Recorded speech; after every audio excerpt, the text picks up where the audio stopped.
નમસ્કાર, આપ જોઈ રહ્યા છો ગુજરાત. સુરત શહેરમાં પ્રતિબંધિત ચાઇનીઝ દોરી મુદ્દે સુરત પોલીસની મોટી કાર્યવાહી.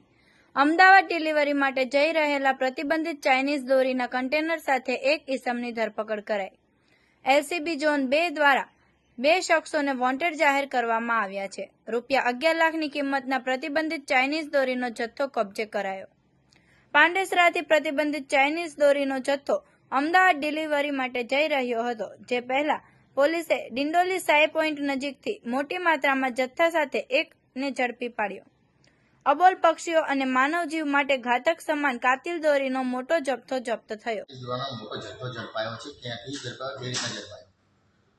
સુરત શહેરની ઝોન 2 એલસીબીને ઇન્ફોર્મેશન મળી હતી કે ડિંડોલી વિસ્તારમાંથી ચાઇનીઝ દોરાનો એક મોટો પ્રમાણમાં જથ્થો પસાર થનાર છે, જે બાબતે અમે વોચ રાખી હતી.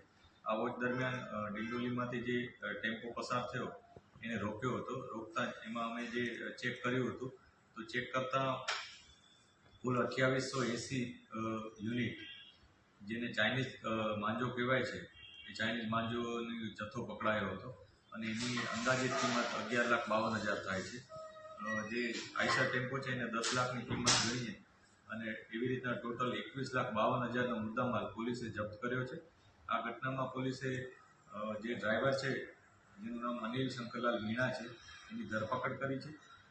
આ જથ્થો એ અમદાવાદ લઈ જનાર હતો એ પ્રકારની પ્રાઇમરી ઇન્ટ્રોગેશન દરમિયાન પોલીસને મળી છે.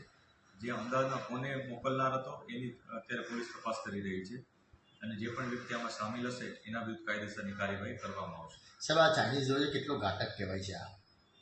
આજે ચાઇનીઝ દોરી જેને કહીએ છીએ એ ખરેખર સિન્થેટિક પ્રકારનો એક નાયલોન અથવા અન્ય મટીરિયલનો દોરો હોય છે કે જે કોઈ પણ રીતના તૂટતો નથી.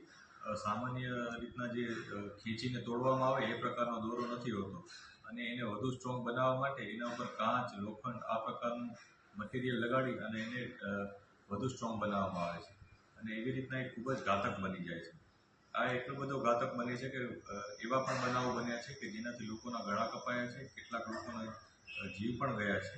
પક્ષીઓને પણ કેટલાય પક્ષીઓના નિર્દોષ પક્ષીઓ કે જેઓ આકાશમાં ઉડતા હોય છે એમના પણ જીવ ગયા છે અને આવી રીતના સમગ્ર પર્યાવરણ માટે, ચાહે માનવજાત હોય કે પશુ પક્ષીઓ, બધા માટે આ ઘાતક છે.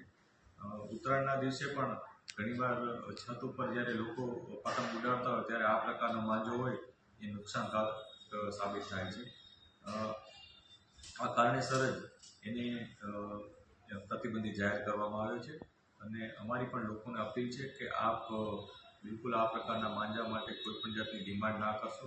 આ આપણા તમામના હિતમાં છે, કેમ કે જે માંજો વાપરે છે લોકો એને ખબર નથી હોતી કે આ માંજો કયા વ્યક્તિના ગળા પાસે આવશે અથવા કયા પક્ષીને અડશે અને કોઈના માટે પણ આ ઘાતક હોવાથી મારી વિનંતી છે કે આપ આવું નહીં કરશો.